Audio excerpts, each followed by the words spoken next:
এই যে বন্ধুরা, শুনছো?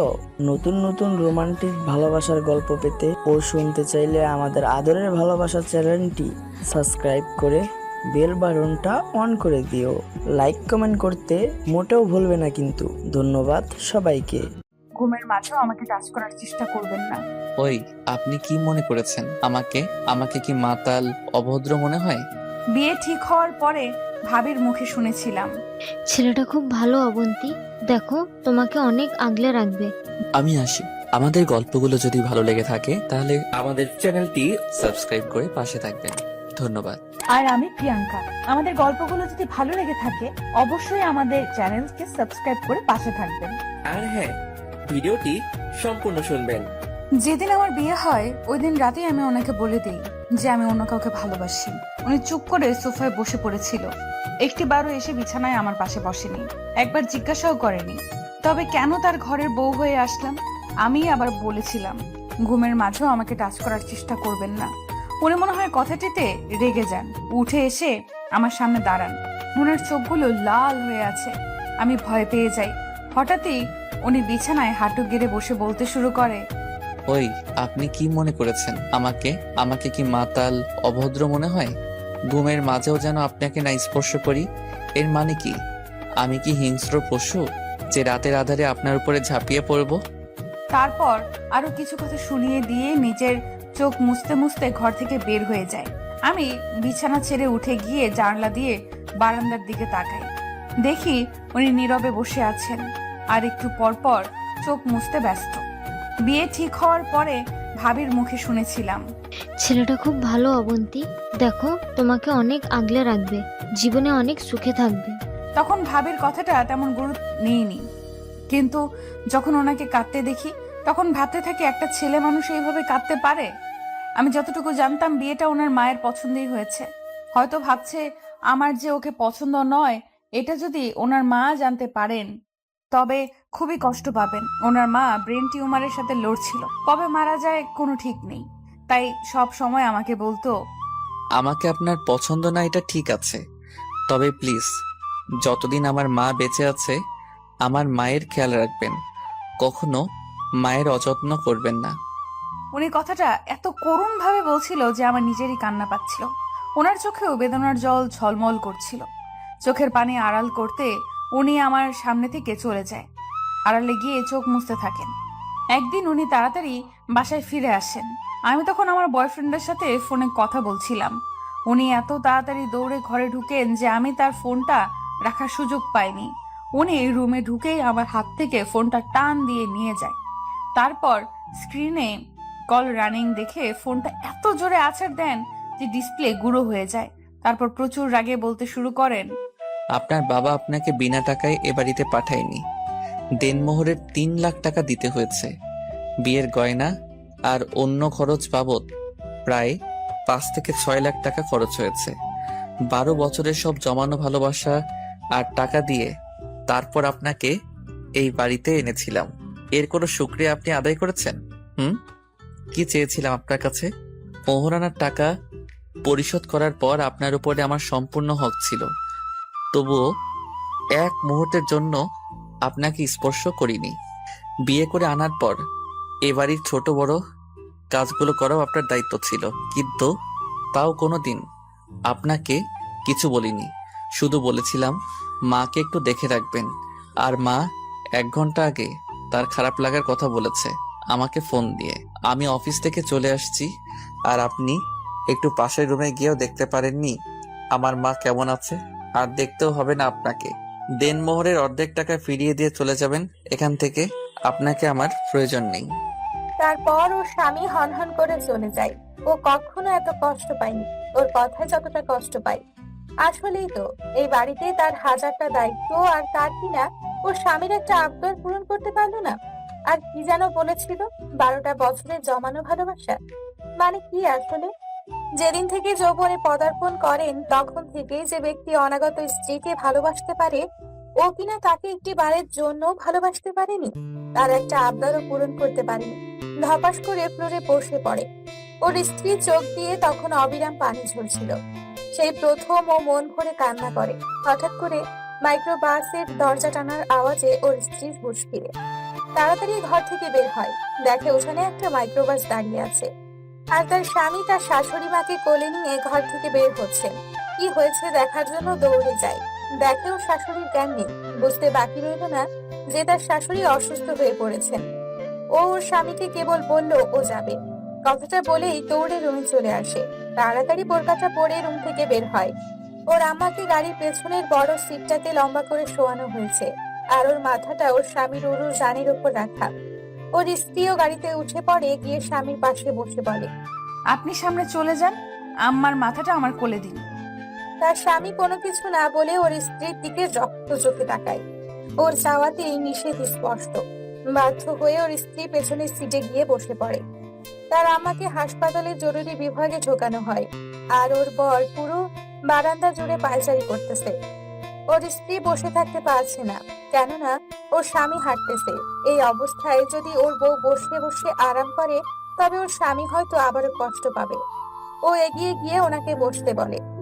এতে ওর স্বামী বড় বড় চোখ করে ওর দিকে তাকায়। ও ভয় আর কিছু বলেনি, দেয়ালে ঠেস দিয়ে দাঁড়িয়ে থাকে। ওর হাজবেন্ড কিছুক্ষণ পর লোহার লম্বা চেয়ারটাতে গিয়ে বসেন। ও ওনার পাশে গিয়ে বসে। হাতটা এগিয়ে ওর বরের কাঁধে রাখতে মন চাইছে, কিন্তু ভয়ে এগোতে পারছিল না ও। ওর মন চাইছিল ওনার বুকে মাথা রেখে কতক্ষণ কান্না করি, হয়তো উনি এতে কিছুটা ভরসা পাবেন আর ওর একটু ভালো লাগবে। কিন্তু অতটা সাহস তার বউয়ের নেই। তবুও সে কাচুমাচু করে ওর পাশে চেয়ারটাতে গিয়ে বসে। মনে মনে ভাবতে থাকে তা এখন এই কৃতকর্মের জন্য ক্ষমা চাওয়া অনেক জরুরি, কিন্তু হাসপাতালে তো আর পায়ে ধরে ক্ষমা চাওয়া যায় না। আর সে ভাবতেছে স্বামীর কাছে স্ত্রী ক্ষমা চাইতে হলে পায়েও ধরতে হয় না, আলতো করে হাতটা ধরে দুফোঁটা চোখের জল ফেলায় যথেষ্ট। অথবা ছোট্ট বিড়াল ছানার মতো করে তার স্বামীর বুকে মুখ ঢুকিয়ে নিলেই হয়। হয়তো প্রথমে স্বামী স্ত্রীর দিকে একটু গরম নজরে তাকাবে, তবে তখন স্বামী চোখের দিকে অসহায়ের মতো তাকালেই হয়ে যায়। একটা লম্বা সময় নিয়ে কোনো মেয়ে যদি তার প্রিয় মানুষটার চোখের দিকে তাকিয়ে থাকে তবে সেই ছেলেটা যত রাগীই হোক না কেন সে অবশ্যই গলে যাবে। অতঃপর শক্ত করে জড়িয়ে বুকের সাথে মিলিয়ে গেলেই সব শেষ। কিন্তু তার ক্ষেত্রে মোটেই এমন সুযোগ ছিল না, কেননা ওর স্বামীর সাথে স্বামী স্ত্রীর কোনো সম্পর্কই ছিল না। কোনোদিন একটু সময় নিয়ে ওনার সাথে কথা বলেনি ওর বউ। তবে ও ভাবলো একটু চেষ্টা করলে ক্ষতি কি। তার ডান হাতটা টেনে দুই হাতের মধ্যে নিল। ওর বর কিছুই বলল না, এক দৃষ্টিতে অন্যদিকে তাকিয়ে আছে। ও বুঝতে পারে চিন্তায় ওর স্বামী এই বিষয়টি খেয়াল পর্যন্ত করেনি। ওর বউ ওর হাজবেন্ডের দৃষ্টি ওর দিকে ফেরাতে চেষ্টা করলো। ওনার হাতটা শক্ত করে আমার দু হাতের তালুর মধ্যে নিলাম। তাতেও কোনো কাজ হয়নি দেখে আমি নিজেকে ওনার একদম কাছে নিয়ে গেলাম। ওনার কাছে মাথা রেখে ওনার কাঁধে মাথা রেখে ওনার বাহুটা জড়িয়ে ধরলাম। এবার উনি আমার দিকে তাকালো। আমি ওনার চোখের দিকে তাকিয়ে নিজের ঠোঁটগুলো বারবার বাঁকাতে লাগলাম আর ঘন ঘন ঢোক গিলতে গিলতে একটা করুণ দৃষ্টিতে ওনার দিকে তাকিয়ে রইলাম। উনি কি ভাবলো জানি না, একটা দীর্ঘশ্বাস ছেড়ে চোখের পাতা দুটো এক করতেই কয়েকটি ফোঁটা জল গড়িয়ে পড়লো। উনি বাম হাতে চোখ মুছে নিয়ে আমার হাতের তালুর পিঠটা চেপে ধরে রাখলো। আমার কাছে তখন কেমন লাগছিল সেটা আমি আজও কল্পনা করতে পারি না। কোনো একটা অজানা অনুভূতি এসে গ্রাস করছিল আমাকে। ওটাই ছিল ওনার প্রথম স্পর্শ। প্রিয় মানুষটার কাছে প্রতিটা নারী হয়তো এমন একটা স্পর্শের আশায় থাকে, তবে আমাদের মধ্যে একে অপরের প্রিয় হবার মতো কোনো সম্পর্কই তখন নেই। তাই ওই সব কিছু মিলিয়ে এক অন্যরকম অনুভূতি হচ্ছিল আমার, কিন্তু সেটা বেশিক্ষণ স্থায়ী হয়নি। পরক্ষণে উনি আমার কাছ থেকে নিজেকে ছাড়িয়ে নিলেন, চেয়ার ছেড়ে উঠে সামনে চলে গেলেন। আমি অবাক চোখে ওনার দিকে তাকিয়েছিলাম। উনি একবারের জন্য আর আমার দিকে ফিরে তাকায়নি। একটু পর ডাক্তার রুম থেকে গোমরা মুখে বেরিয়ে আসে। আমার স্বামী দৌড়ে ওনার কাছে যান, উৎসুক দৃষ্টিতে তাকিয়ে থাকেন ওনার দিকে। ওনার সেই করুণ দু চোখের দৃষ্টি আজও আমার চোখে ভেসে ওঠে। অতঃপর ডাক্তার ওনার কাঁধে হাত রেখে কিছু সময় নিয়ে আস্তে আস্তে কিছু একটা বলতে থাকে। আমিও উঠে সেখানে যাই শোনার জন্য, কিন্তু ডাক্তারের যা বলল তা শোনার জন্য আমরা কেউ প্রস্তুত ছিলাম না। ডাক্তার ওর কাঁধে হাত রেখে বললেন, সরি স্যার, আপনার মায়ের ব্রেন টিউমার হয়ে গেছে, হয়তোবা আর বেশি হলে 36 দিন বাঁচবে। পরীক্ষা করে রিপোর্টটা হাতে পেলে পুরোপুরি শিওর হওয়া যাবে। কথাটা শুনতেই আমার শরীরের লোমগুলো দাঁড়িয়ে যায় আর উনি যেন কাঁদতে ভুলে গেলেন। রোবটের মতো মেপে মেপে কয় কদম এগিয়ে এসে আবার চেয়ারটাতে বসেন। দু হাতের কুনুই হাঁটিতে ভর দেওয়া, 10টা আঙুল দিয়ে পুরো মুখটা আড়াল করে নীরবে কাঁদতে লাগলেন। আমি এবার আর নিজেকে কন্ট্রোল করতে পারলাম না, গিয়ে ওনার পাশে বসলাম। ওনার কাঁধে হাত দিয়ে বলতে লাগলাম, sorry, I am very sorry, please please. কথাগুলো বলে কাঁদতে কাঁদতে ওনার বাহু জড়িয়ে কাঁধে মাথা রাখলাম। উনি বলতে লাগলেন, কেন এমন হয় আমার সাথে? সবসময় কেন এমন হবে? এই জীবনে কি কখনো সুখ পাবো না আমি? কেন এমন হয় বারবার? কেন? বলতে বলতে উনি কান্নায় ভেঙে পড়েন। আমি ওনার মাথাটা আমার কাঁধে রেখে মাথায় হাত বুলাতে থাকি আর সান্ত্বনা দিয়ে বলতে থাকি, আম্মার কিছু হবে না, একদম চিন্তা করবেন না। হঠাৎ ওর বর ওকে ধাক্কা দিয়ে উঠে পড়ে। ওর বউ এগিয়ে যায় ওর সাথে সাথে। তার মায়ের জ্ঞান অনেক আগেই ফিরেছে, কিন্তু খুব শীঘ্রই পৃথিবীর মায়া ত্যাগ করবে হয়তো। তখন রাত প্রায় 12টা। তার শাশুড়ি আম্মাকে নিয়ে বাসায় আসতে আসতে প্রায় 1টা বেজে যায়। ওর বর নিজে হাতে ওর আম্মাকে খাইয়ে দিয়ে ঘুম পাড়িয়ে ওর রুমে চলে আসে। রাত প্রায় 1:30টার দিকে ওর বউয়ের একবার ঘুম ভেঙে যায়, দেখে ওর স্বামী সোফায় নেই, ঘরের দরজা খোলা। ও উঠে গিয়ে ওকে খুঁজতে থাকে। অবশেষে ছাদে গিয়ে ওকে পায়, দেখে দেয়ালে ঠেস দিয়ে বসে বসে কাঁদতেছেন। ও খুঁজে পায় না উনি এত কাঁদেন কি করে। একটা ছেলে যে এত কাঁদতে পারে ওকে না দেখলে বোঝাই যায় না। ওর স্ত্রী বলল, হয়তো সে ছেলেবেলাতেই বাবাকে হারিয়েছে, সারা জীবন সংগ্রাম করে আসছেন একা একা। জীবনের পথ চলাতে মা একমাত্র সঙ্গী ছিল, আর তিনিও ছেড়ে যাবেন এই ভাবনায় এত কান্না। ওর বউ ওর পাশে গিয়ে বসতেই ও কান্না থামিয়ে চোখ মুছতে ব্যস্ত হয়ে পড়লো। তারপর বলতে লাগলো, এত রাতে ছাদে এসেছেন কেন? যান ঘরে গিয়ে ঘুমান। ওর স্ত্রী কোনো কথা বলেনি, তাই ওর বড় আর কিছুই বললো না, ওভাবেই বসে রইলো। ওর দিকে আরেকটু এগিয়ে গেল, তার হাতটা জড়িয়ে ধরে মাথাটা ওনার কাঁধে রাখলো। আর ওর স্বামী সাথে সাথেই উঠে অন্যদিকে চলে গেল। ও আবার ওর পাশে গিয়ে দাঁড়িয়ে রইলো।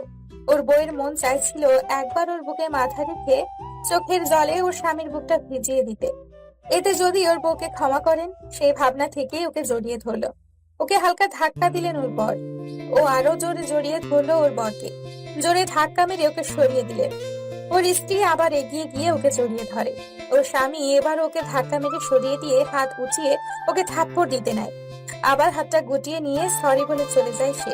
সিঁড়ি ঘরের কাছে গিয়ে দেয়ালে ট্রিম করে একটা ঘুষি মারে ওর বর।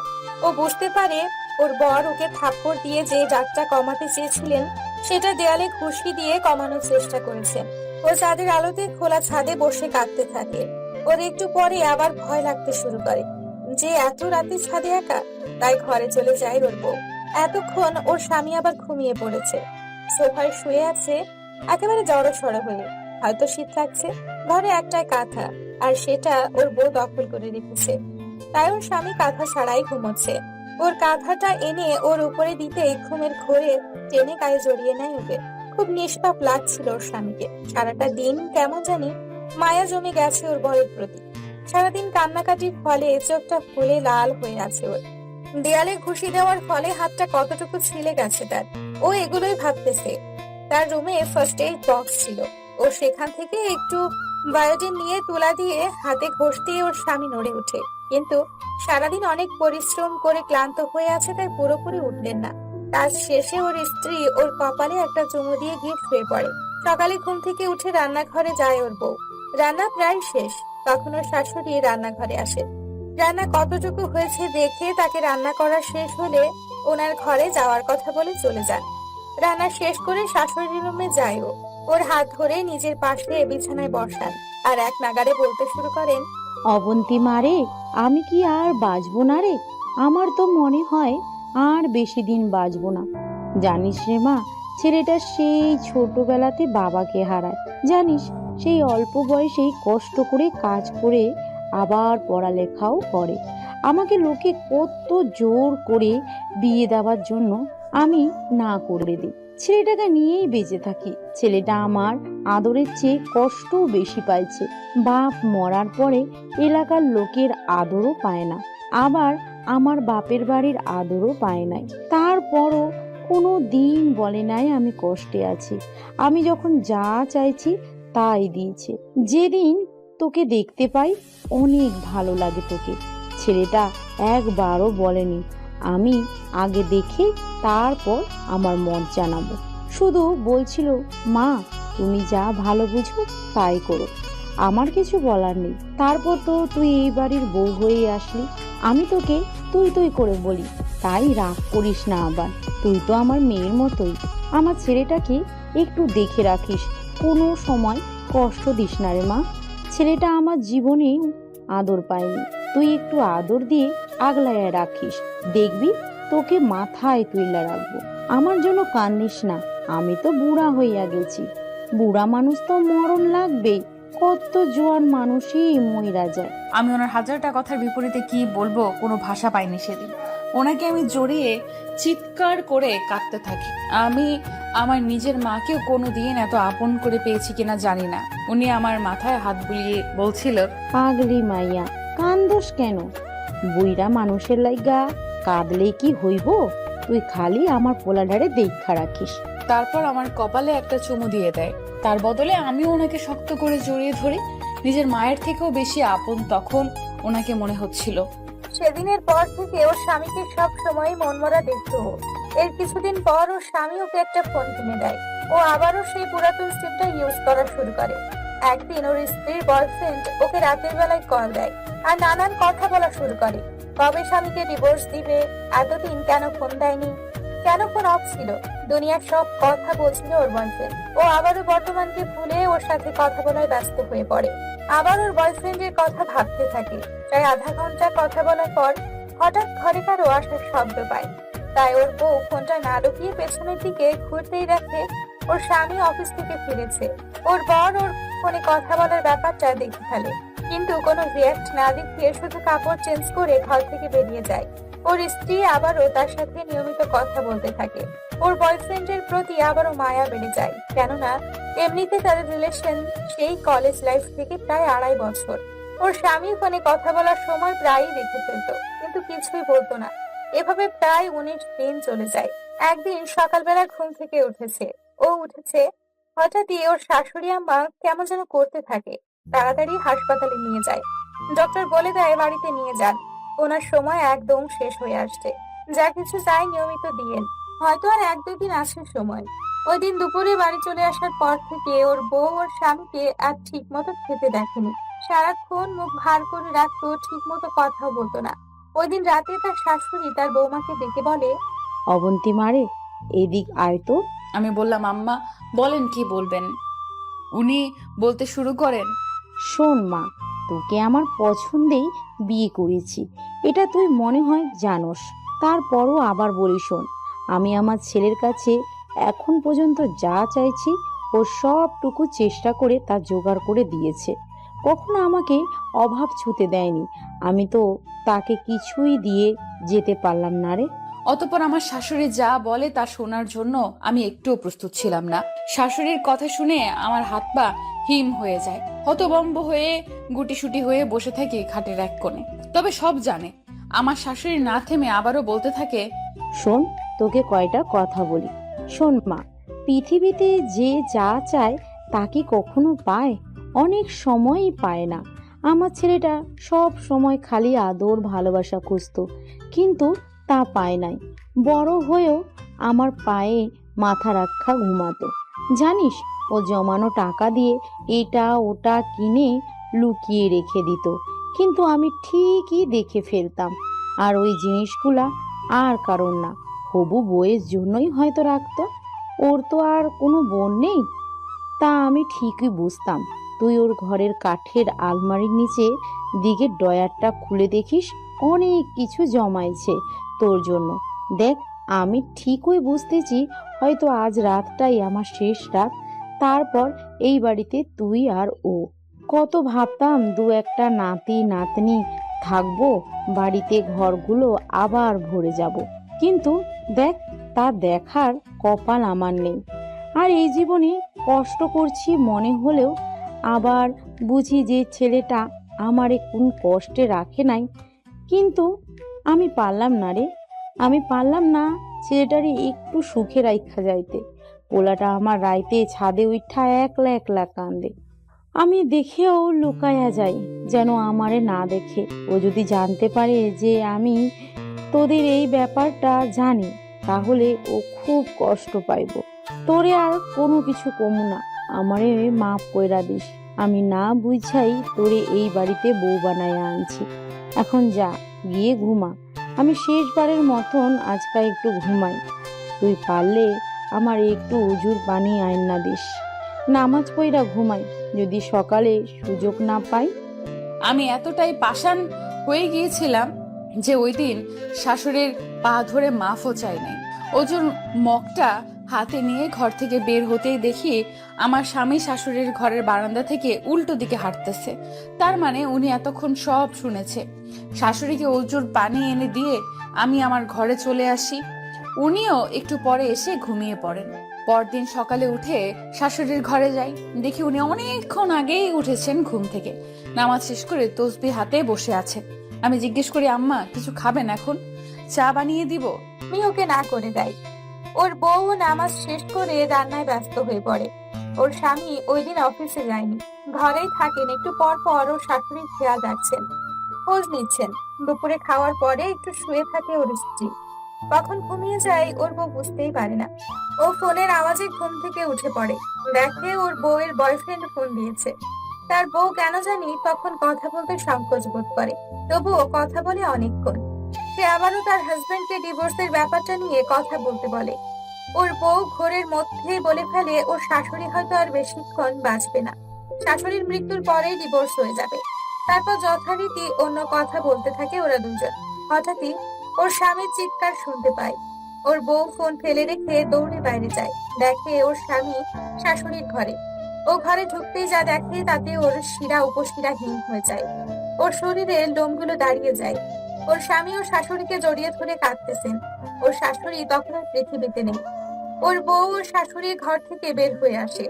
ওর কানে একটা কথাই বারবার বাজতে থাকে, তুই তো আমার মেয়ের মতোই, আর কোনোদিন কেউ হয়তো ওকে অত আপন করে নিবে না। ভাবতেই চোখ বেয়ে পানি ঝরতে থাকে ওর। ওর বউ রুমে এসে বাড়িতে ফোন দিয়ে কাঁদতে কাঁদতে তার ভাবিকে শাশুড়ির মৃত্যুর কথা বলে। প্রায় ঘন্টা দুয়েক পরেই তার বউয়ের বাবার বাড়ির অনেকেই চলে আসে ওর স্বামীর বাসায়। ওর বউ বলতেছে, আব্বু আমার স্বামীকে সান্ত্বনা দিতে থাকে, আর ওর স্বামী কেবল অসহায়ের মতো এক দৃষ্টিতে তাকিয়ে থাকেন ওর শাশুড়ির লাশের দিকে। আসরের নামাজের পরে জানাজা হয়। তার শাশুড়িকে দাফন করে এসে ওর সোজা ওর শাশুড়ির রুমে চলে যায়। ওর স্বামী আবার কান্নাকাটি শুরু করে দেয়। ওর বউ কি করবে কিছু মাথায় আসছিল না। শেষে তার ভাবি ওর স্ত্রীকে তাগাদা দেয় যে ও গিয়ে স্বামীকে সান্ত্বনা দেয়। ওর বউ তাদেরকে দেখানোর জন্য একটু এগিয়ে গিয়ে ওর বরকে কাঁদতে বারণ করে। রাতের আগে ওর বাড়ির সবাই চলে যায়। রাতে 11টার দিকে ওর স্বামী ছাদে একা বসে আছে আর ওর বউ ঘরে। তখনই ওর বউয়ের বয়ফ্রেন্ডের ফোন আসে। ওকে তার শাশুড়ির মৃত্যুর কথা বলতেই সে খুশি হয়, কিন্তু ব্যাপারটা ওর বউয়ের খুব খারাপ লাগে। একটা মানুষের মৃত্যুতে কি খুশি হওয়া যায়? ওর বউ তাকে বকা দিলে সে উল্টো তাকে নানান কথা বলতে থাকে, নানান কথা বলে ইমোশনাল ব্ল্যাকমেল করতে থাকে। ওর বউ আর বেশি কথা না বাড়িয়ে ওকে আশ্বাস দেয় যে খুব তাড়াতাড়ি আমাদের ডিভোর্স হয়ে যাবে। সে যেন তার বাড়িতে বিয়ের জন্য আলাপ করে। শাশুড়ির মৃত্যুর প্রায় 8 দিন হয়ে যায়।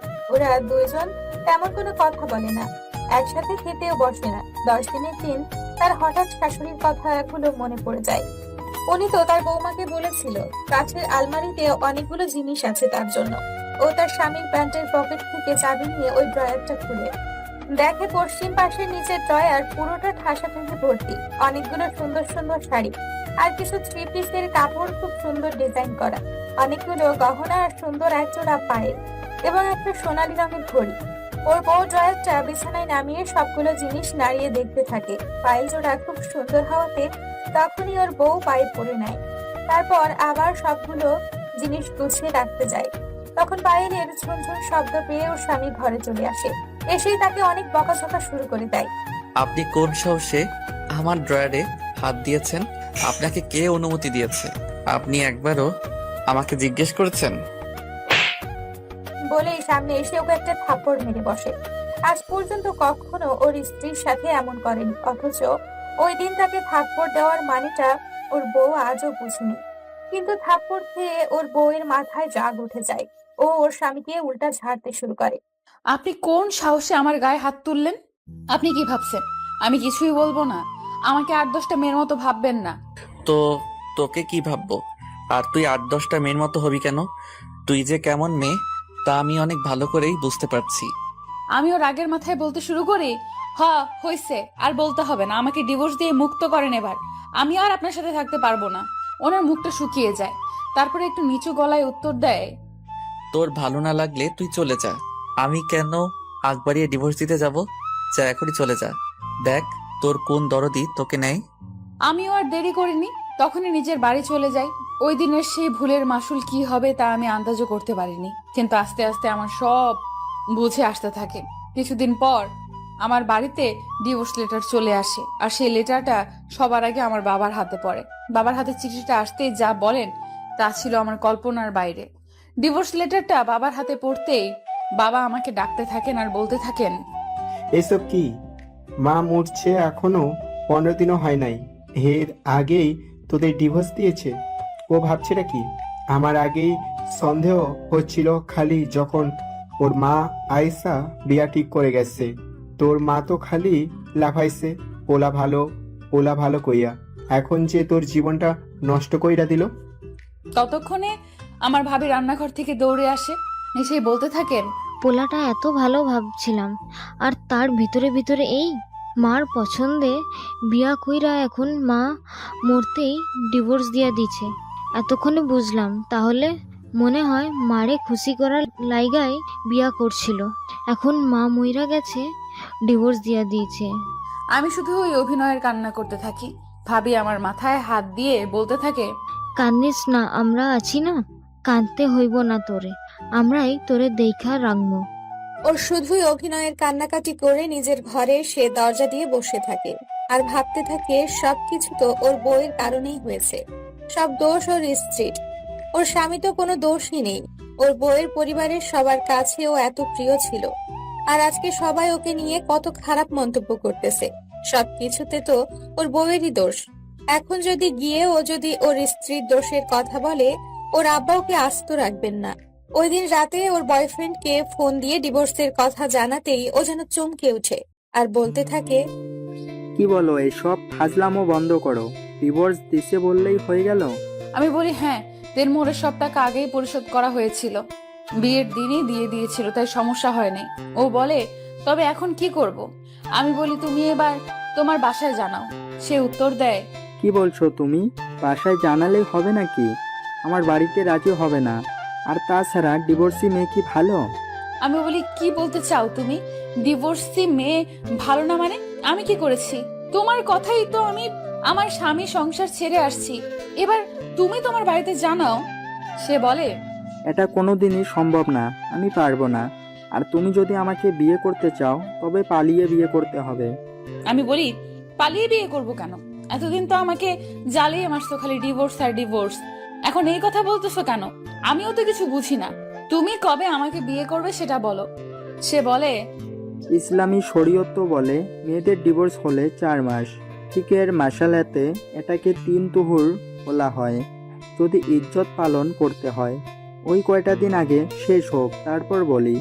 আমি বলি, আমার সেটার প্রয়োজন নেই, ওইটা প্রেগনেন্সি শিওর হওয়ার জন্য, আর আমাদের এমন কোনো সম্পর্কই ছিল না যে আমার বাবু হওয়ার সম্ভাবনা থাকে। সে বলে, তুমি বললেই হলো, এমন কি শিওর আছে? একসাথে 2 মাস থাকছো, কত কিছুই তো হতে পারে। আমি বলি, কি বলতে চাও তুমি? তোমার কি আমার প্রতি বিশ্বাস নেই? আমি না করার পরও তুমি এই কথাটা কিভাবে বলতে পারলে? সে বলে, বলতে পারলাম কি? আবার তুমি কি দুধে ধোয়া তুলসী পাতা নাকি? না মহামনীষী যে তোমার কথা বিশ্বাস করতে হবে? আমি বললাম, এই 2.5 বছরে তুমি আমাকে এতটুকু চিনছো, আমাকে এত অবিশ্বাস হলো তোমার? নাকি আমাকে বিয়ে করার ইচ্ছে নেই তোমার? সে বলে, আমি জানি না, আমি বাড়িতে কোনোদিনই তোমার কথা বলতে পারবো না। যদি পালিয়ে যেতে পারো তবেই আমি রাজি আছি। আমি পুরো উত্তাল সাগরের মাঝে পড়ে যাই, কোন দিকে যাব কোনো কিছু মাথায় আসে না।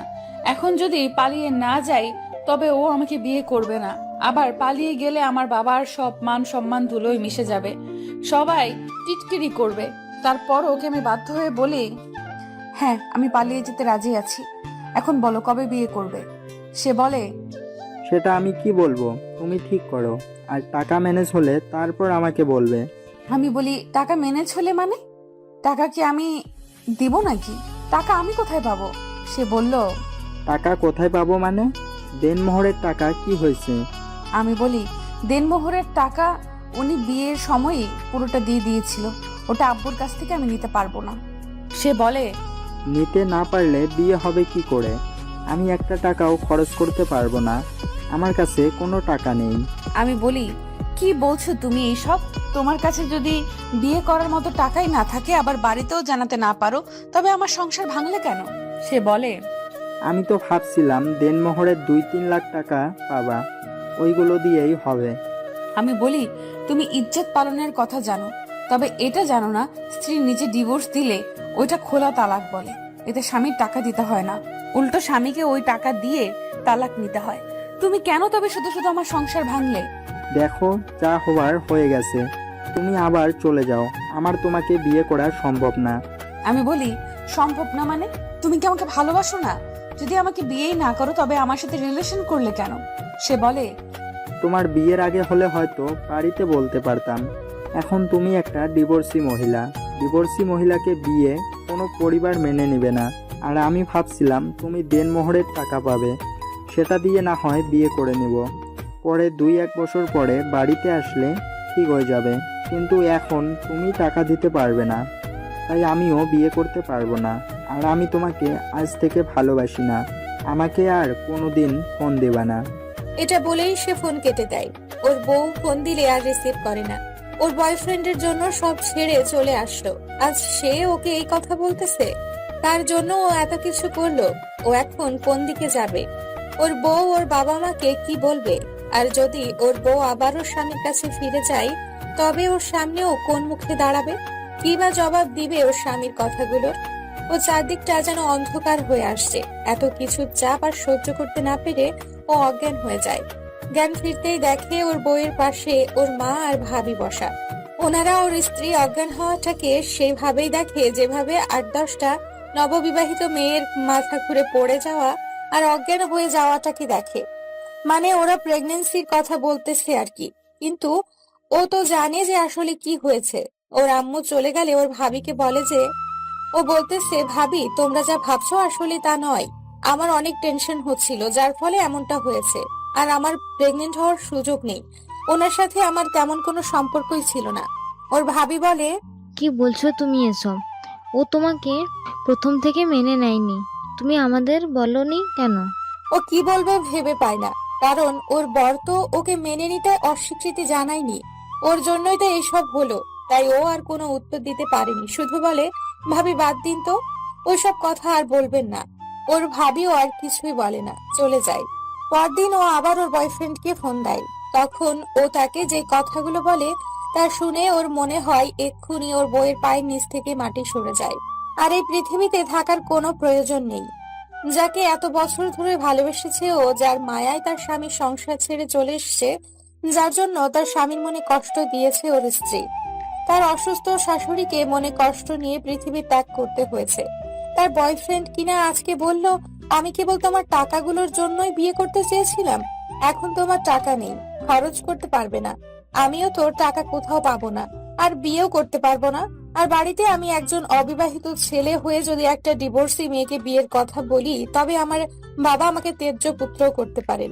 ওর বয়ফ্রেন্ড বলে, আমি তোমাকে বিয়ে করতে পারবো না, আর ভালোবাসি না। ওর বয়ফ্রেন্ড ওকে আর দ্বিতীয়বার কল দিতে না করে। ওর বউ ভাবতেছে, কার জন্য এত কিছু করলাম, কার জন্য সবকিছু ছেড়ে চলে আসলাম। আর ওর স্ত্রীর আর কিছুই ভালো লাগছে না। ওর বউয়ের বাড়িতে প্রতিনিয়ত ওর স্বামীকে নানান কথা বলতে থাকে। আগে সহ্য হলেও পরে আর ওর স্ত্রীর এই কথাগুলো সহ্য হয় না। কেননা ওর বর এত কথা কেন শুনবে? তার তো কোনো দোষই ছিল না। ও নিজের বউ তো ভালোবাসাগুলোকে দূরে ঠেলে দিয়েছিল। কেন করলো ও এসব? কেন? একটা বাড়ির জন্য ওর বউ ওর কথা ভাবলো না। তার বউ এতটাই স্বার্থপর হয়ে গেছিল। ওর স্বামী কি কখনো ওর বউকে ক্ষমা করতে পারবেন? আর কি কোনো সুযোগ আছে তার কাছ থেকে ক্ষমা নেওয়ার? এমন হাজারটা প্রশ্ন ওর বউকে প্রতিনিয়ত তাড়া করতে থাকে। বিবেকের ছুড়ে দেওয়া প্রতিটা গভীর প্রশ্ন তার হৃদয়টাকে ক্ষতবিক্ষত করতে থাকে। ওর স্ত্রীর মন চায় যদি একটাবারের জন্য হলেও ওর স্বামীকে শক্ত করে জড়িয়ে ধরতে পারত, চোখের পানিতে ওর স্বামীর বুকটা ভিজিয়ে দিতে পারত।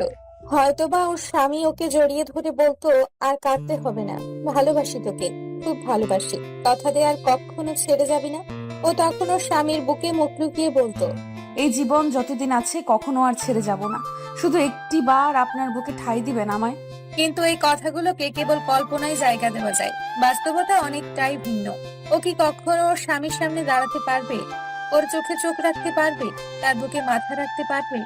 শক্ত করে একবার জড়িয়ে ধরতে পারবে? জানি না কখনো সম্ভব কিনা। ওর বউ পারবে না, হয়তোবা আর পারবে না। তবে আজ কেন জানি মনে হচ্ছিল, হ্যাঁ, ওর বরকে খুব করে ভালোবেসে ফেলেছে ও। ওই পুরনো সিম কার্ডের জন্য সেই 2.5 বছরের মায়া ওর স্ত্রীকে শেষ করে দিয়েছে, তার ভালোবাসাকে শেষ করে দিয়েছে। এসব ভাবতে ছিল ঠান্ডা ফ্লোরে বসে। কাঁদতে কাঁদতে ওর শরীরের অনেক শক্তি ব্যয় হয়, তাই খুব ক্লান্ত লাগছিল। একটু ঘুমালে মনে হয় ভালো হতো ওর। এই ভেবে ফ্লোর থেকে উঠে বিছানার কাছে যেতেই ঝুনঝুন শব্দে ওর বউয়ের কানে বাজতে থাকে। হ্যাঁ, ওই দিন আসার সময় পায়েলগুলো রেখে আসেনি ওর বউ। ওর স্বামীও তাকে বারণ করেনি, হয়তোবা ভালোবাসতেন বলেই কিছু বলেনি, নতুবা তার সাথে আর কথা বলার কোনো রুচি হয়নি, তাই তারও আর রাগের সময় খেয়াল হয়নি।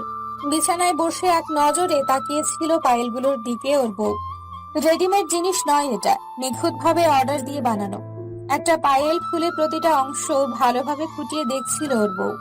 তার মধ্যে খোদাই করে খুব সুন্দর করে লিখে এ, আবার একটু দূরেই আছে আই, একটু উঁচু করে আঁকা লাভ, তারপরেই লেখা ইউ। উনি লিখেছেন। এই ছোট ছোট সংক্ষিপ্ত লেখাগুলোর মানে সবাই বুঝেছেন, ওর বউ সেদিন বুঝেছিল। পায়েলটা বুকে জড়িয়ে অনেক কান্না করে ওর বউ। এত ভালোবাসা জমা ছিল ওর জন্য, আর সে কিনা একটুও অর্জন করতে পারলো না।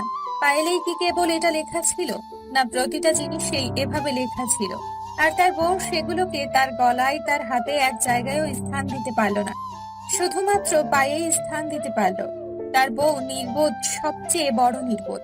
বৈধ ভালোবাসাগুলোকে দূরে ঠেলে দিয়ে একটা অবৈধ মায়ায় জড়িয়েছিল ওর বউ। এখন মানে মানে টের পাচ্ছেও, অন্ধকার হয়ে আসে তার গড়া পৃথিবী। অনেকে হয়তোবা ওই সময়ে আত্মহত্যা করে ফেলতো, কিন্তু ওর বউ করেনি। তার যে সেই হারানো ভালোবাসা পেতেই হবে। এ পৃথিবীতে যদি নাও পায়, পরের জগতে হয়তোবা পাবে। আর যদি আত্মহত্যা করে, তবে তো আর কোনো জগতেই তার স্ত্রী সেই ভালোবাসা পাবে না। সেই চিন্তায় বেঁচে ছিল। প্রতিদিন ভাবতে থাকে ওর বরকে একটু ফোন দেয় অন্তত, কিন্তু সাহসে কুলোয় না তার। ও পারে না ফোন দিতে। এভাবে প্রায় 13 দিন কেটে যায়। তার মনে হয় আরো বেশি দিনও হতে পারে। একদিন রাতে খেতে বসেছে, তখন একটা মেসেজ আসে ওর বউয়ের কাছে। ও খাওয়ার শেষ করে আর সেটা দেখতে মনে থাকে না। পরে রাতে ঘুমানোর আগে ফোন হাতে নিয়ে মেসেজটা দেখে।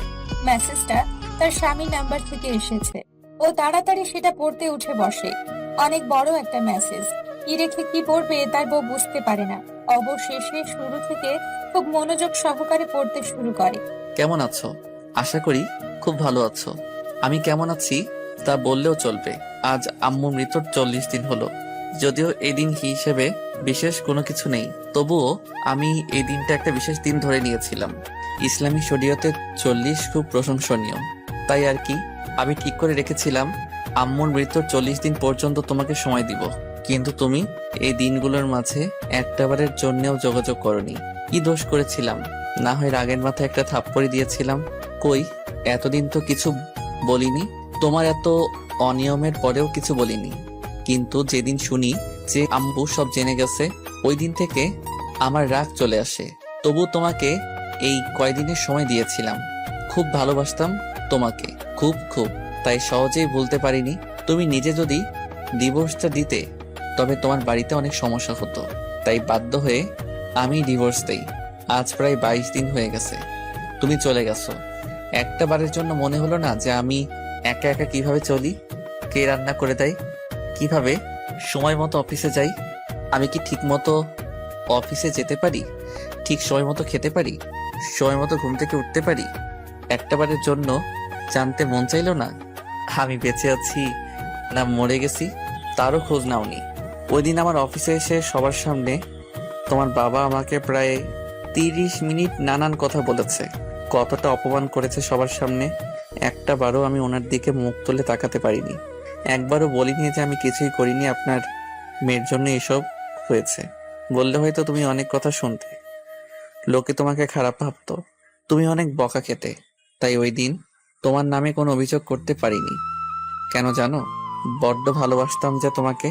অফিসের কলিগরা আমায় বাজে ছেলে ভেবেছে ওই দিন, কিন্তু আমি একবারও তাদের ভুল শুধরে দেইনি। কারণ একটাই, বড্ড ভালোবাসতাম তোমাকে, কিন্তু তুমি একটু ভালোবাসোনি আমাকে, একটু না। তাই প্রতিটি মুহূর্তে কষ্টে কষ্টে তোমাকে ভুলতে শিখেছি, একাকী বাঁচতে শিখেছি। হ্যাঁ, এখন থেকে আর ভালোবাসি না তোমাকে, না একটু ভালোবাসি না। সব ভালোবাসা শেষ হয়ে গেছে। এখন তোমার জন্য আমার মনে কেবল ঘৃণা ছাড়া আর কিছুই নেই। ক্ষমা করে দিও, তোমার জীবনের অনেকটা সময় আমার কারণে নষ্ট হয়ে গেছে। আর একটা কথা, আজ থেকে আর কোনো সম্পর্কে নেই তোমার সাথে। তাই আর আমার খোঁজ নেওয়ারও প্রয়োজন নেই, আর কোনো ফোন দেওয়ারও প্রয়োজন নেই। ভালো থাকবেন। মেসেজটা পড়ার পর আমার কেমন লাগছিল তা আমি নিজেও বলতে পারবো না। আমি চিৎকার করে কেঁদেছিলাম ওই দিন। অত কান্না আমি জীবনেও করিনি। আমার ঘরটা থেকে আব্বুর ঘর দূরে, ভাইয়ার ঘর থেকেও দূরে, আর রুমের দরজাও লাগানো, তাই কেউ শুনতে পায়নি আমার কান্না। সারাটা রাত ঘুমাতে পারিনি, কান্নায় কান্নায় কাটে পুরো রাত। শেষ রাতে ক্লান্ত হয়ে একটু ঘুমাই। সকালবেলা ঘুম থেকে দেরিতে উঠি, তখন রান্না প্রায় শেষ। তবুও ভাবিকে সাহায্য করার জন্য যাই। ভাবি আমার দিকে তাকিয়েই বলতে থাকে, অবন্তী, তোমার চোখ এমন লাল কেন? ঘুমাওনি ঠিক মতো? আমি বলি ভাবি, ঘুম হয়নি বেশি। ভাবি বলে, তোমাকে বলছি না কান্নাকাটি করবে না। যে কিনা 3 মাসের বউকেই ডিভোর্স দিয়ে দেয়, তাও মা মরার 15 দিনের মাঝেই ওই রকম বাজে লোকের জন্য কান্নার কোনো মানেই হয় না। আমরা আছি না, কোনো টেনশন করবে না। আমি বলি ভাবি প্লিজ ওনাকে কিছু বলবেন না। ভাবি রাগে ফুলতে ফুলতে বলে, এত দরদ উতলায়া পড়তাছে এই সব হারামির জন্য। কিসের দরদ এত? আমি শুধু বলি ভাবি প্লিজ এখন কিছু বলো না, রাতে তোমার সাথে কথা আছে। সবাই ঘুমালে তারপর আমার রুমে এসো। ভাবি বলে, আচ্ছা ঠিক আছে, যাও এখন গিয়ে ভালো করে হাত মুখ ধো, চোখ যেন লাল না থাকে। আমি এসে হাত মুখ ধুয়ে নেই ভালো করে, যেন আব্বু আম্মু লাল চোখ না দেখে। রাতে খাওয়ার পরে সবাই যখন ঘুমিয়ে যায় তখন ভাবি আমার রুমে আসে। আমি ভাবিকে আস্তে আস্তে সব বলি। কথা শেষ হতেই ভাবি জল জল চোখে আমার দিকে তাকিয়ে থাকে, আর হঠাৎই জোরে একটা থাপ্পড় লাগিয়ে দেয় আমার গালে। আমি হতভম্ব হয়ে গালে হাত দিয়ে দাঁড়িয়ে থাকি। কথা শেষ হতেই ভাবি আমাকে একটা থাপ্পড় মারে। আমি গালে হাত দিয়ে কাঁদতে থাকি, আর ভাবি আমাকে বকতে থাকে। তুমি এটা কি করছো? স্বামী হাজারটা দোষ করলেও যেখানে মাটি কামড়ে পড়ে থাকতে হয়, কথাটা ছোট থেকে শুনে আসছি। বারবার বুঝিয়ে ঠিক করতে হয়, আর সেখানে তুমি কিনা ছি অবন্তী, এটা তুমি কি করলে? আব্বা আমা যদি জানতে পারে কি হবে একবার ভেবে দেখোনি? আব্বা হার্টের রোগী, তিনি এসব শুনলে কি একটা অবস্থা হবে ভেবেছো একবার? এই তোমার ভাইয়া যে তোমাকে এত বকাঝকা করে, এরপরেও কি এখানে আছি না? আর তুমি কিনা কোনো কারণ ছাড়াই স্বামীর সংসার ছেড়ে টেরে চলে আসছো। ওই দিন আব্বা জামাইকে এতগুলো কথা শুনিয়ে আসছে, এখন কোনো মুখে তুমি জামাইয়ের সামনে যাবে? আর আব্বা কি কোনোদিন ও জামাইয়ের সামনে যেতে পারবে? আমি কিছু জানি না, এখনো সময় আছে। কয়েকদিনের মাঝে যেভাবে পারো জামাইকে বুঝিয়ে চলে যাও, নয়তো পরে আর যেতে পারবে না। আর যেই 5-7 দিনের আছে এর মাঝেই চলে যাও, নয়তো পরে সারা জীবন পস্তাতে হবে। আমি ভাবিকে জড়িয়ে ধরে কাঁদতে থাকি, কেননা আমি কি করব তখন আমার মাথায় কিছুই আসছিল না। আমি কেবল কান্নাকাটি ছাড়া আর কিছুই করতে পারছিলাম না। ভাবি আমাকে সান্ত্বনা দিয়ে বলে, এখন আর কেঁদেই কি হবে? যা করার তা তো করেই ফেলছো। আমার তোমার ভাইকে বুঝিয়ে বলবো, দেখি কি হয়। আমি ভাবিকে বারবার না করতে থাকি। ভাবি ভাইয়ার যেই রাগ আমাকে আস্ত রাখবে না। ভাবি বলে, তা কি আব্বাকে বলবো এখন যাতে স্ট্রোক করতে পারে? আমি বলি ভাবি না না, আব্বুকে ভুলেও বলা যাবে না। সবকিছু যদি ঠিক হয় তবেই আব্বুকে বল। ভাবি বলে, তা দেখো, আগে তুমি কথা বলে যদি ঠিক না হয় তবে না হয় তোমার ভাইকে বলবো। তারপর ভাবি চলে যায়। আমি অনেকে ফোন দিই কিন্তু ফোন ঢুকে না। আমার নাম্বারটা হয়তো ব্লক করে রেখেছে। আমি ভাবির ফোন নিয়ে ফোন দিই। 3-4 বার রিং হওয়ার পরে উনি ফোন ধরে। সালাম দিয়ে কেমন আছেন বলতেই উনি উত্তর দেয়, আলহামদুলিল্লাহ। কে বলছেন? আমি আমতা আমতা করে বলি, আমি অবন্তী। উনি বলেন, কেন কল দিছেন? আমি উত্তর দেই, কথা ছিল একটু, সময় হবে আপনার? উনি বলেন, আমার কোনো সময় নেই, আর একবারও কল দিবেন না। আমি কিছু বলতে পারি না, শুধু কাঁদতে থাকি। যতই চেষ্টা করি কান্না থামাতে, কিন্তু থামাতে পারি না। উনিও ওপাশ থেকে কল কেটে দেন। তখন পৃথিবীতে নিজেকেই সবচেয়ে বেশি অসহায় মনে হচ্ছিল। নিজের পায়ে নিজেই কুড়ুল মারলাম। পৃথিবীর সব সুখ হয়তো আমার জন্য অপেক্ষা করছিল, ওনার জমানো সব ভালোবাসা হয়তো আমার ভাগ্যে জুটতো, কিন্তু আমি সব ছেড়ে অবৈধতার টানেই চলে আসলাম। আমার ভেতরটা হাহাকার করতে থাকে। অনেকবার কল দিয়েছিলাম, তারপর একবারও কল রিং হয়নি। ওনার মনে হয়তো বা অভিমানগুলো তীব্র আকার ধারণ করেছে, কষ্ট পেতে পেতে ভেতরটা শক্ত হয়ে গেছে। আমার জন্য হয়তো বা শুধু ঘৃণাগুলোই অবশিষ্ট আছে। বাধ্য হয়ে পরের দিন নায়িকা মানে অবন্তীর ভাইয়াকেই জানাতে হয় ব্যাপারটা। অবন্তী আর তখন কিছুই করার ছিল না। অবন্তীর স্বামীর নাম অর্ণব। অবন্তী আর বোঝাতে পারল না। এতটুকু জ্ঞান অবন্তীর হয়ে গিয়েছিল, অবন্তীর ভাইয়াকে কথাটা জানাতেই ওই দিন রাতেই বাড়িতে আসে। ওর ভাইয়া যখন অবন্তীর সামনে দাঁড়ায়, ওর ভাইয়ার দিকে তাকাতে পারে না ভয়। এমনিতেই অবন্তীর ভাইয়া অনেক রাগী। তারপর অবন্তী যে অপরাধ করেছে এর কোনো ক্ষমা নেই। ভয় পাচ্ছে তার ভাইয়া ওকে মারবে না তো। সেই ভয়ে অবন্তী আগে ওর ভাইয়াকে জড়িয়ে ধরে কাঁদতে থাকে।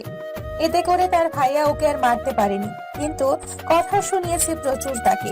কেন এরকম একটা কাজ করেছে ও? তারা কি কখনো অবন্তীর খারাপ চেয়েছিল কিনা, যার ফলে ওর এই ভুল কাজটা করতে হয়েছে? অবন্তী কোনো জবাব দিতে পারেনি সেই সময়। পরে অবন্তীর ভাইয়াই ওর মাথায় হাত বুলিয়ে বলে, একটা মাত্র বোন তুই, তোর কষ্ট আমি সহ্য করতে পারবো না। অর্ণব আমার বোনের স্বামী, ওর কাছে না হয় আমার একটু ছোট হতে হবে, তবু তোর জীবনটা তো আমি নষ্ট হতে দিতে পারি না। তার আগে তুই একটা কথা বল, আর কোনোদিন তুই কোনো প্রকার ভুল কাজ করবি না? অর্ণব আমার কথার বাহিরে একটা কাজও করবে না, সেটা আমি ভালো করেই জানি। আর যদি করিস তবে মনে করবি যে তোর ভাই আর নেই, তুই আর জীবনেও আমার সামনে আসতে পারবি না। অবন্তী কি উত্তর দিবে বুঝতে পায় না। ভাইয়াকে জড়িয়ে কাঁদতে কাঁদতে বলছিল, আমি কোনোদিনও তোমার অমর্যাদা হতে দিব না ভাইয়া, তুমি আমাকে ক্ষমা করে দিও ভাইয়া। আমি তখন স্পষ্টভাবে ভাইয়ার চোখেও পানি দেখতে পাচ্ছিলাম। ভাইরা যতই রাগী হোক না কেন, ছোট বোনগুলো যে তাদের কলিজা সেটা আমি ওই দিনই বুঝতে পারি। আমি অঝরে কাঁদতে থাকি আর বলতে থাকি, ভাইয়া আই এম সরি ভাইয়া। ওর ভাইয়া ওকে কিছু বলতে পারেনি। অবন্তী চোখ মুছিয়ে দিয়ে বলে, তুই যে আমার কলিজা, তোর কান্না আমার সহ্য হয় না, আর কাঁদতে হবে না। অর্ণবকে আমি খুব ভালো করেই চিনি, সব ঠিক হয়ে যাবে। ওর ভাইয়ার কথা শুনে অবন্তীর কান্না থামেনি, বরং বেড়ে গিয়েছিল। কিন্তু ওই কান্নাটা ছিল খুশি, ওর ভাইয়ার মুখ থেকে ওর প্রতি ভালোবাসার কথাটা শোনা। পরদিন শনিবার, অবন্তীর স্বামীর অফিস বন্ধ, এটা অবন্তী জানতো। সকালবেলায় অবন্তীর ভাইয়া ওকে নিয়ে অবন্তীর স্বামীর বাড়িতে যায়। দরজায় নক করার কিছুক্ষণের মাঝেই ওর স্বামী মানে অর্ণব দরজা খুলে দেয়। অর্ণবের মুখটা কেমন শুকিয়ে গেছে। ঘামার তো মুখটা দেখে বুঝতে পারছিল ও রান্না করছিল। অর্ণব অবন্তীকে দেখেই আবার মুখ ঘুরিয়ে দরজা বন্ধ করে দিতে নাই, কিন্তু পরবর্তীতে ওর বউয়ের ভাইকে দেখে আর দরজা লাগাতে পারেনি। ওরা দুজন ঘরে ঢুকে পড়ে। ওর ভাইয়া অবন্তীকে দূরে যেতে বলে, তারপর ওনার হাত ধরে কি সব যেন বলছিলেন। অবন্তী কিছুই শুনতে পায়নি, কিন্তু সমুদ্রী হয়ে এভাবে ছোট বোনের জামাইয়ের হাত ধরে আকুতি করে কথা বলায় অবন্তীর স্বামী বেশ লজ্জা পাচ্ছিল। এটা অবন্তী বেশ ভালো করেই বুঝতে পারে। কথা শেষ করে অবন্তীর ভাইয়া এক মুহূর্ত দেরি না করে হন করে বেরিয়ে যায়। ওর ভাইয়া চলে যেতেই অর্ণব অবন্তীর সামনে এসে দাঁড়ায়। কিছুক্ষণ কি যেন ভাবতে থাকে, তারপর ঠাস করে অবন্তীর গালে একটা থাপ্পড় লাগিয়ে দেয় আর বলেন, মেয়েদের মুখের উপরে মারা নিষিদ্ধ, তারপরও মারলাম। কেন আসছেন আবার? কেন আসছেন? আপনার কোন দরদিনা আছে? গেলেন না তার কাছে? কেন আসছেন এইখানে? কি দরকার ছিল আসার? আজকে আপনার জন্য ভাইয়াকে এইভাবে আমার সামনে দাঁড়াতে হইছে। আমি কি জীবনেও আর ভাইয়ার দিকে তাকাতে পারবো? ভাইয়াই বা লজ্জায় আমার সামনে আসতে পারবে? আব্বা সেই দিন এতগুলো কথা বলে গেছে আমাকে, এখন আমি কি করে আব্বার সামনে যাব?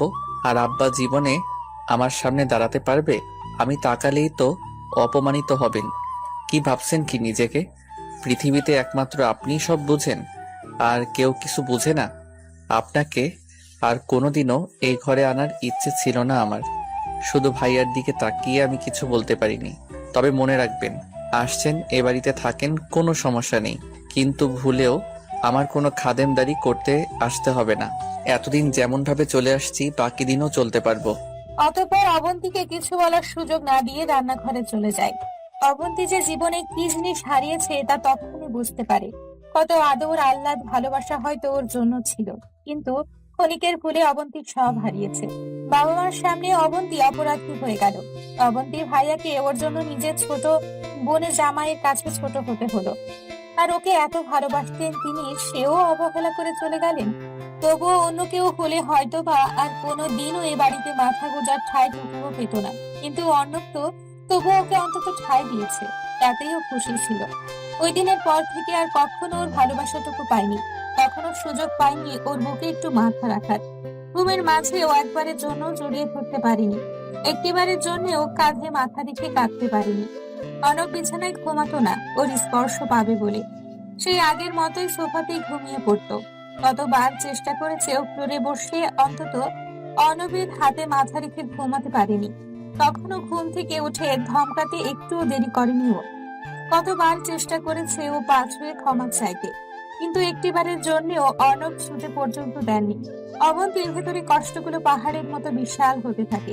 প্রতিনিয়ত চোখের পানি ঝরিয়ে ও কষ্ট কমাতে পারেনি।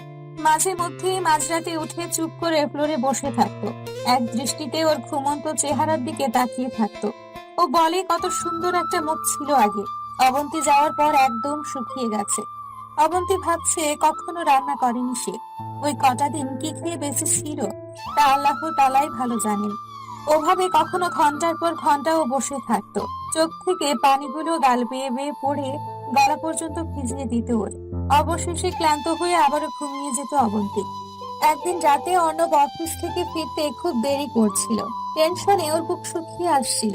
অতঃপর প্রায় 10টার দিকে বৃষ্টিতে ভিজতে ভিজতে বাড়ি ফিরে অর্ণব। সারা শরীরের কাপড় ভিজে একাকার, একদম কাক ভেজা হয়ে কাঁপতে কাঁপতে ঘরে ঢুকে তাড়াতাড়ি কাপড় পাল্টে কোনো রকমে কটা খেয়ে কাঁথা মুড়ি দিয়ে সোফায় শুয়ে পড়ে।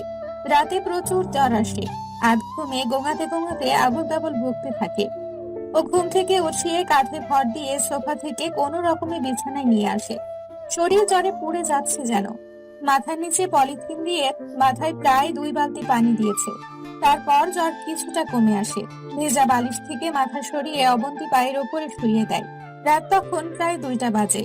ওর চোখেও প্রচুর ঘুম আসে, কিন্তু অর্ণবের মাথাটা পা থেকে সরিয়ে বালিশ দিয়ে ও যে একটু ঘুমোবে তারও সাহস হয় না। কতদিন পরে ওকে কাছে পাওয়ার একটু সুযোগ পেয়েছে সেই ভাবনায় এর দেয়ালে ঠ্যাস দিয়ে বসে থাকে। কখন যে ঘুমিয়ে পড়ে নিজেও জানে না। হঠাৎ অর্ণবের ডাকে ঘুম ভেঙে যায়। এই অবন্তী, অবন্তী, এই ওঠো। ও ঘুম জড়ানো কণ্ঠে উত্তর দেয়, কি হয়েছে, আবার কি খারাপ লাগছে আপনার? অর্ণব বলে, না, এখন একটু ভালো লাগতেছে। অবন্তী বলে, আচ্ছা তবে ঘুমিয়ে থাকো, সব ঠিক হয়ে যাবে। অর্ণব বলে, তুমি এভাবে ঠেস দিয়ে ঘুমাতে পারবে? বালিশ নিয়ে শুয়ে পড়ো। ও উত্তর দেয়, আসলে বালিশ একটা ভিজে গেছে আর একটাতে কি করে দুজন ঘুমাবো, তার চেয়ে ভালো এইভাবেই ঘুমিয়ে থাকুন, আমিও ঘুমাই।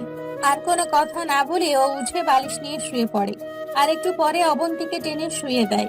ও এমনিতেই বসে বসে ঘুমিয়েছে, আর ঘুমও ভালো হয়নি। ঘুমে চোখ বন্ধ হয়ে আসছে ওর। তার বিছানায় মাথা রাখতেই অবন্তী ঘুমে তলিয়ে যায়। সকালে ঘুম থেকে উঠে নড়তে পারে না ও, তখনও পুরোপুরি সকাল হয়নি। অবন্তী নিজেকে আবিষ্কার করে ওর বুকে। একটা মাত্র বালিশে অর্ণব শুয়ে আছে, আর ওর হাতের উপর শুয়ে আছে ও। ও ডান হাতের উপরে অবন্তীর মাথা আর বাম হাত দিয়ে ওকে জড়িয়ে ধরে আছে। তখন ওর যে কতটা ভালো লেগেছে ও বলে বোঝাতে পারবে না। খুশিতে ওর কান্না চলে আসতে থাকে। ও কোনো রকমে মাথাটা অর্ণবের দিকে ঘুরিয়ে ওর বুকে মুখ রেখে আবার ঘুমানোর চেষ্টা করে, কিন্তু বিভিন্ন ভাবনা ওকে ঘুমোতে দেয় না। তাই বেড়াল ছানার মতো গুটি মেরে সজাগ হয়ে শুয়ে থাকে। উঠতে মন চায় না, কিন্তু বেশি দেরি হলে আবার নামাজ কামাই হয়ে যাবে ওর। আর অর্ণবকে যদি নামাজের জন্য না ডেকে দেয় তবে হয়তো আবারও রাত করতে পারে। তাই কোনো রকমে ও ছাড়িয়ে নিয়ে অজু করে এসে ওকে ডেকে দেয়। কিন্তু রাতে জ্বর থাকার কারণে হয়তো উঠতে কষ্ট হচ্ছিল অর্ণবের। খালি বারবার হুম হুম করে আবারও ঘুমিয়ে যাচ্ছে। ও অর্ণবের কপালে চুমু দিয়ে কানে কানে বলে, এই যে এত ঘুমালে হবে, নামাজ পড়তে হবে না? উঠুন, নামাজ পড়ে তারপর আবার মন চাইলে ঘুমাবেন। এবারও ঘুম থেকে উঠে তাড়াতাড়ি গিয়ে ফ্রেশ হয়ে অজু করে আসে। দুজনে একসাথে নামাজ শেষ করে। নামাজ শেষ হতে অর্ণব বলে, 2 রাকাত নফল নামাজ পড়ে নাও। অবন্তী ওর কথা মতো নফল নামাজ পড়ে নাই, তবে নামাজ শেষে বুঝতে পারে এটা হলো সেই নামাজ যা 2 প্রান্তের দুজন একসাথে হওয়ার শুকরিয়া স্বরূপ আদায় করে। ওই দিনের পর থেকে ও কিছুটা ভালোবাসা পায়। কিছুটা বলতে ওকে আগের মতো অতটা অবহেলা করতো না। অবহেলা কমে গেছে ঠিকই, কিন্তু আজও অবন্তী ভালোবাসাটা পায়নি। ও সঠিক জানে না কবে পাবে। হঠাৎ বাস ড্রাইভার হাত ব্রেক করতেই সামনের দিকে ঝুঁকে পড়ে অবন্তী আর অপরিচিতা। নিজেদেরকে তাড়াতাড়ি সামলে নেয় তারা। এতক্ষণ ধরে ঝিম ধরে অবন্তীর কথাগুলো শুনতে থাকা অপরিচিতা বলে, আপু, তবে এখন আমার কি হবে? আমিও যে বড় একটা ভুল করে ফেলেছি। শোনো অপরিচিতা বোন, এখন তোমার বয়স সবেমাত্র 18 হয়েছে। হয়তো তুমি মনে করছো সেই কলেজ লাইফের রিলেশনটা অনেক মজার ছিল, সে অনেক ভালোবাসতো। আরে বোকা মেয়ে, সে যদি তোমাকে ভালোবাসতো তবে একবারের জন্য হলেও তো তোমার পরিবারে বলতে পারতো, অথবা তার পরিবার থেকে কাউকে পাঠাতে পারতো। সে কিন্তু কিছুই করেনি। আর একটা কথা শোনো, স্কুল কলেজ লাইফে কেউ কেউ রিলেশন কেন রাখে জানো? কেউ কেউ কেবলমাত্র একটু ফোনে গল্প করার জন্য আর কলেজে স্কুলে টাইম পাস করার জন্যই রিলেশন করে। আবার কেউ কেউ রিলেশনে জড়ায় তার ওই উঠতি বয়সের চাহিদা মেটানোর জন্য। একটাবার লুকিয়ে খোঁজ নিয়ে দেখো, তোমার অবর্তমানে সে হয়তোবা আরেকটা রিলেশনশিপে জড়িয়ে গেছে, আবার নতুন করে কাউকে বলছে তোমাকে ছাড়া আমি বাঁচবো না।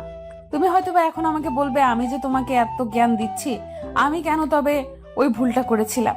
আসলে আমার ওই ভুলের কারণে শিক্ষা হয়েছে বলেই তো তোমাকে আজ বোঝাতে পারত। ভুল থেকেই তো সবাই শিক্ষা নেয়। এই বলে অবন্তী অপরিচিতাকে বোঝাতে লাগলো।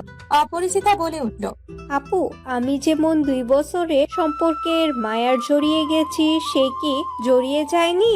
অবন্তী বলে, হ্যাঁ, এটা ঠিক বলেছ। একসাথে চলার ফলেই অনেক মায়া জন্মায়, ভালোবাসা জন্মায়। প্রথম দেখায় তো কেবল সুন্দর চেহারাটাই ভালো লাগে, কিন্তু একটা কথা মনে রাখবে, 3-4 বছরের রিলেশনশিপের মায়ার চাইতে 3 অক্ষরের কবুল শব্দটার মায়া অনেক বেশি। হুট করেই একজনকে আই লাভ ইউ বলে ফেলা যায়, কিন্তু কবুল শব্দটা উচ্চারণের সময় হৃদয়টা ছিঁড়ে যায়, চোখ থেকে আপনা আপনি পানি ঝরে। সেই পানিটা একদিক দিয়ে সুখের, অন্য দিক দিয়ে বেদনার। তুমি আজকে যদি তোমার স্বামীকে ডিভোর্স দিয়ে বাড়ি চলে যাও এবং ইজ্জত পালন শুরু করে দাও, আমি গ্যারান্টি দিয়ে বলতে পারি তুমি কালকে হাতের অনামিকা আঙুলটার দিকে তাকিয়ে ভাব, এখানে অনেক যত্নের একটা আংটি ছিল। খেতে গেলে ভাববে সে কি খেয়েছে, না আমার জন্য কষ্ট পেয়ে না খেয়ে ঘুমিয়ে গেছে। ঘুমাতে গেলে ভাববে সে কি ঠিক মতো ঘুমাতে পারছে, নাকি বিছানার দিকে তাকিয়ে আমার কথা ভাবছে। তারপর দিন শেষে পরিসংখ্যান করবে, তুমি তার চাইতে বেশি ভাবছো, তুমি তার চেয়ে কম ঘুমাতে পারছো, তুমি ঠিক মতো খেতে পারোনি। তখন আবার ভাবতে ভাবতে শুরু করবে, ওই দিন কত কষ্ট করে আলহামদুলিল্লাহ কবুল শব্দগুলো বলেছিলাম, আজ এত তাড়াতাড়ি সব ভুলে চলে এলাম, আমি কি ভুল করিনি? তখন তোমার বুঝে আসবে যে হ্যাঁ, তুমি কি জিনিস পিছনে ফেলে রেখে চলে এসেছো। তখন অনেক দেরি হয়ে গেছে, তুমি আর সেই হারানো জিনিস আগের মতো করে ফিরে পাবে। অপরিচিতা উত্তর দেয়, আপু, তবে এখন আমি কি করব? আমাকে একটা সঠিক রাস্তা বলে দাও। অবন্তী বলে, আমি এতক্ষণ যা বললাম খুঁজে দেখো, তার মাঝেই তোমার সঠিক রাস্তা। তুমি ওই সব অতীত ভুলে এখন বাস্তবতার চিন্তা করো। এখন তোমার বিয়ে হয়ে গেছে, বিয়ের পরে তুমি যতই অতীত ভাববে ততই তোমার পাপের পাল্লা ভারী হবে। আর তাছাড়া তুমি যদি এখন আবার সেই পুরাতন প্রেমিকের কাছে ফিরে যাও, তুমি কি ভাবছো তুমি সুখী হবে? মোটেও না। ছোট থেকে ছোট ভুলে সে তোমাকে খোঁটা দিবে, তোমাকে একটু ভুলেই শাশুড়ি ননদের খোঁটা শুনতে হবে। তাই যা বলেছি তাই করো, যাও পেছনের সিটে গিয়ে বসো, রাতে অতীত ভুলের জন্য স্বামীর কাছে ক্ষমা চেয়ে নিও, আর সুন্দর করে সংসার শুরু করো। অপরিচিতা একটু চুপ থেকে আবারও বলে, সত্যি যাব আপু? অবন্তী বলে, তো আর কি, যাও পিছনের সিটে যাও, আর আমার জন্য দোয়া করো যেন সব ঠিক হয়ে যায়। অপরিচিতা মুচকি হেসে অবন্তীর পাশ থেকে উঠে 2 সিট পেছনে গিয়ে স্বামীর পাশে বসে। অবন্তীর মুখেও হাসি ফুটে ওঠে, মনে মনে বলতে থাকে, আল্লাহ, অবন্তী পেরেছে। নিজে ভুল করলেও অন্যকে ভুল করতে দেয়নি। অবন্তী তাকে বোঝাতে পেরেছে, ও একটা সংসার সুন্দর করে ঠিক করলো। আল্লাহ, এই কাজকে উছিলা করে তুমি অবন্তীর সংসারটা ঠিক করে দাও। আল্লাহ, তুমি অর্ণবের মনকে পরিবর্তন করে দাও। এখন থেকে যেন অর্ণবর বউকে আগের মতোই ভালোবাসে, সেই ব্যবস্থা করে দাও। অবন্তী আজকে তার বাপের বাড়ি যাচ্ছিল, একা একা তো আর যাওয়ার কথা ছিল না, অবশ্যই তার স্বামীর সাথে থাকতো।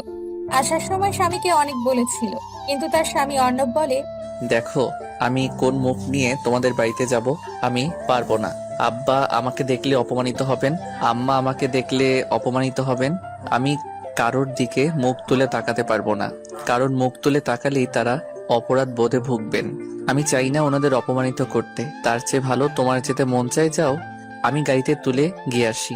বাস একেবারে তোমাদের এলাকার স্টেশন হয়ে যাবে, সেখান থেকে পরে রিক্সা করে চলে যাবে।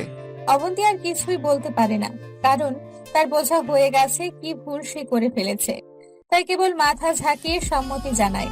অর্ণব স্ত্রীকে গাড়িতে উঠিয়ে দিয়ে নিজে অফিসে চলে যায়, আর সেই বাসেই উঠে অন্য আরেক নব দম্পতিকে দেখে। যখনই মেয়েটি তার স্বামীর সাথে না বসে বরং অবন্তীর পাশে খালি সিটে এসে বসলো, তখনই অবন্তীর মনে হলো হয়তোবা তাদের কোনো ঝগড়া হয়েছে, নতুবা তার মতোই কোনো সমস্যা। তখনই অবন্তীর প্রশ্নের জবাবে অপরিচিতা বলে তার জীবনের প্রথম প্রেমের গল্প, তার ভালোবাসার গল্প, এবং তার পরিবার তার অমতে তাকে বিয়ে দিয়েছে সেই গল্প।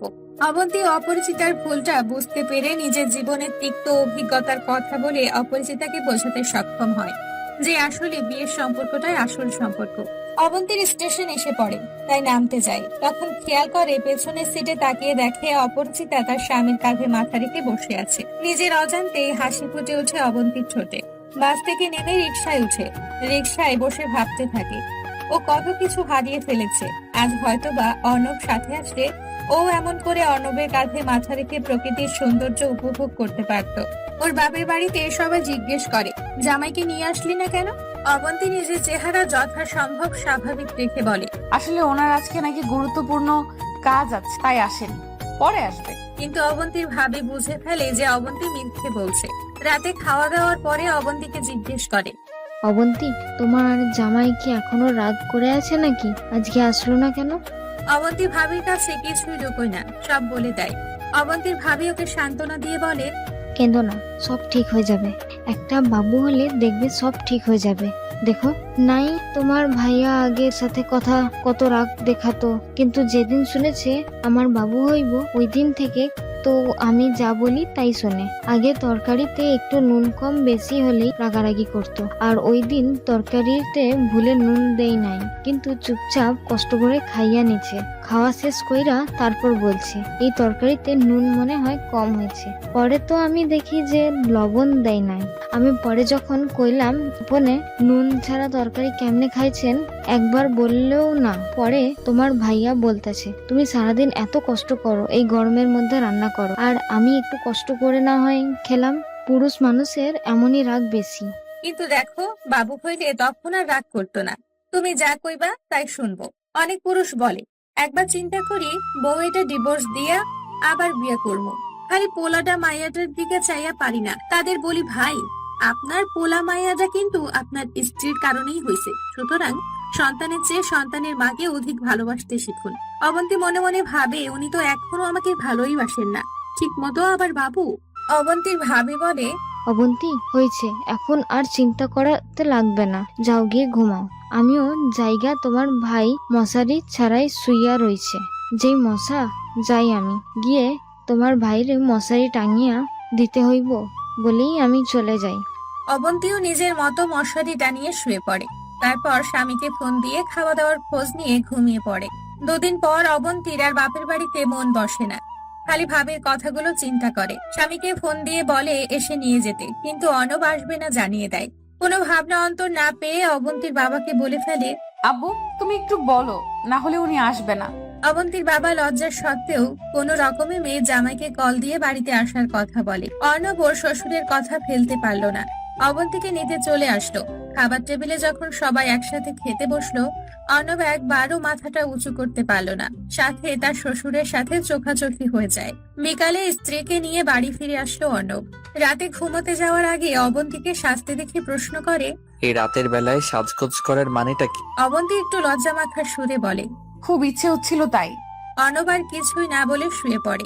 অবন্তী হতাশ হয়ে তাকিয়ে থাকে স্বামীর দিকে। কত কষ্ট করে সাজলো আর উনি ঘুমিয়ে পড়লো। মনে মনে রাগে গুনগুন করতে করতে কথাটা বলে। যত্ন করে আঁচড়ানো চুলগুলোকে আওলা করে দেয় রাগে। শুয়ে কাঁদতে কাঁদতে চোখে কাজল লেপটে দেয়। রাগে উল্টো দিকে ফিরে ঘুমানোর চেষ্টা করে।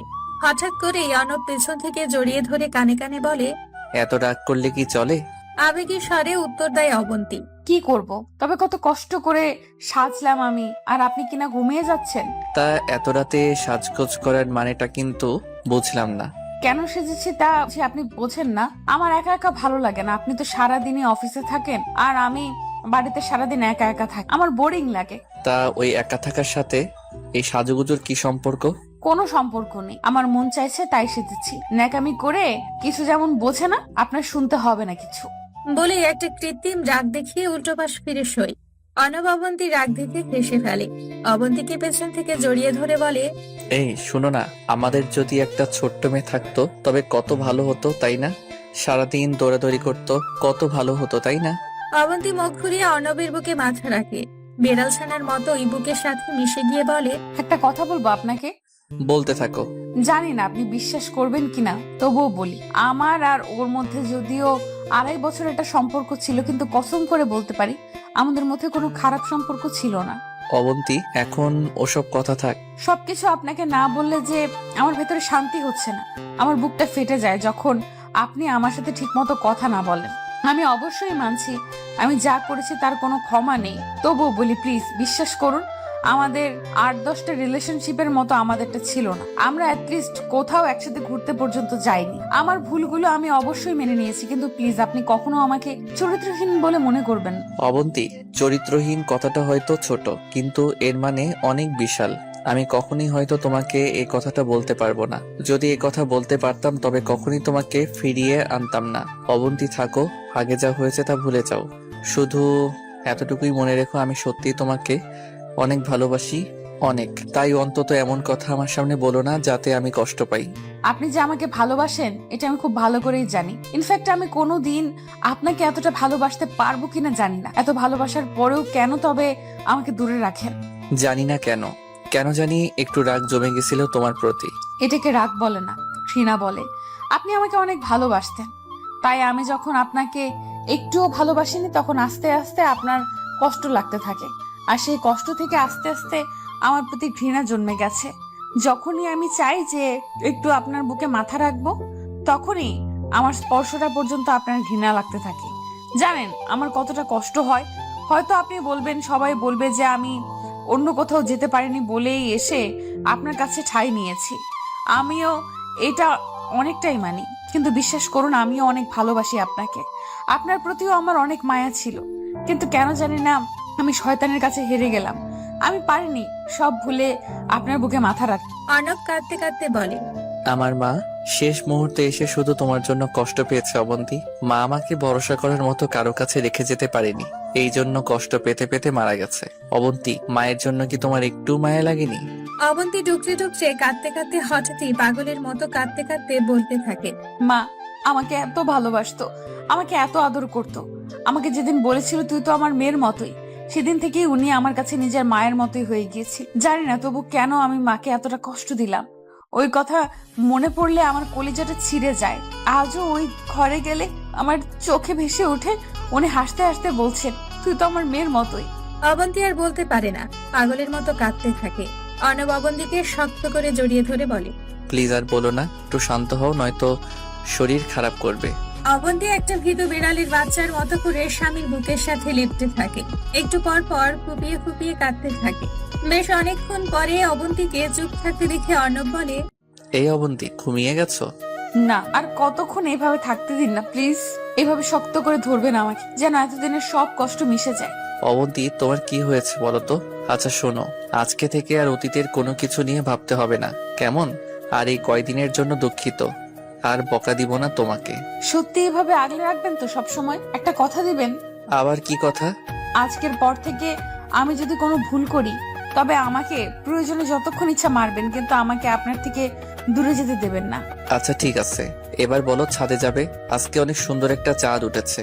এই চাঁদ সব সময় উঠবে, কিন্তু আমার এখন যতটা ভালো লাগছে এই ভালো লাগা আর কখনো পাবো না।